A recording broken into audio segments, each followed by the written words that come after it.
ইদানিং সমস্ত স্টুডেন্টদের একটি সবচেয়ে বড় প্রশ্ন, সেটা হলো 3 বছর পর গ্র্যাজুয়েশন থেকে কি এক্সাম নিয়ে নেব, নাকি 4 বছর পর্যন্ত গ্র্যাজুয়েশনটা কন্টিনিউ করব। এর একটা সহজ সরল উত্তর হচ্ছে গিয়ে, এখনও বলতে গেলে গ্র্যাজুয়েশন এবং পোস্ট গ্র্যাজুয়েশন লেভেলে সর্বস্তরে কিন্তু এনইপি কিন্তু পুরোপুরিভাবে ইমপ্লিমেন্ট হয়নি, ঠিক আছে। এবং গ্র্যাজুয়েশন পর্যন্ত 10+2+3 হিসেবে দেখতে গেলে অলরেডি কিন্তু একটা 15 বছরের কিন্তু একটা কেরিয়ার হয়ে যাচ্ছে, 15 ইয়ার্স অ্যাকাডেমিক কেরিয়ার।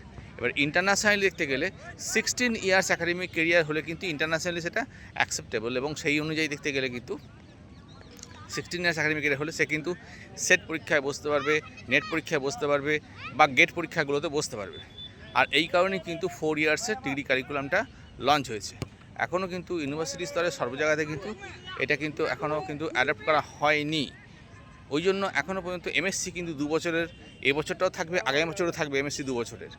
আর সেই এক কারণেই বলছি যে যদি তোমরা এবছর যারা গ্র্যাজুয়েশন কমপ্লিট করেছো, তারা 3 বছরে হলো তারা যদি এখন এক্সাম নিয়ে নাও, অর্থাৎ যে ইউনিভার্সিটিগুলোতে এখন এমএসসি করানো হচ্ছে সেখানে কিন্তু 2 বছর এমএসসি তোমরা করতে পারবে, অর্থাৎ 17 ইয়ার্স অ্যাকাডেমিক কেরিয়ার হয়ে যাচ্ছে, এবং সেটা অ্যাকসেপ্টেবল।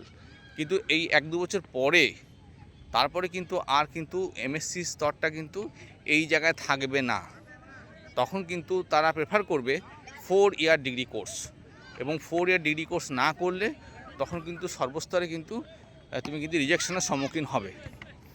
হ্যাঁ, সেক্ষেত্রে এই 1 বছরটা এবং আগামী বছরটা সম্ভবত ইউনিভার্সিটিগুলোতে কিন্তু যেহেতু ওরা এমএসসি কোর্সটা রাখছে 2 বছরের, সেই কারণে তোমরা 3 বছরের পরে এক্সাম নিতে পারো। সেখানে ভালো ইউনিভার্সিটি থেকে তোমরা আরও 2 বছরে এমএসসি করতে পারো। এটা তোমাদের জন্য একটা ভালো অপশন।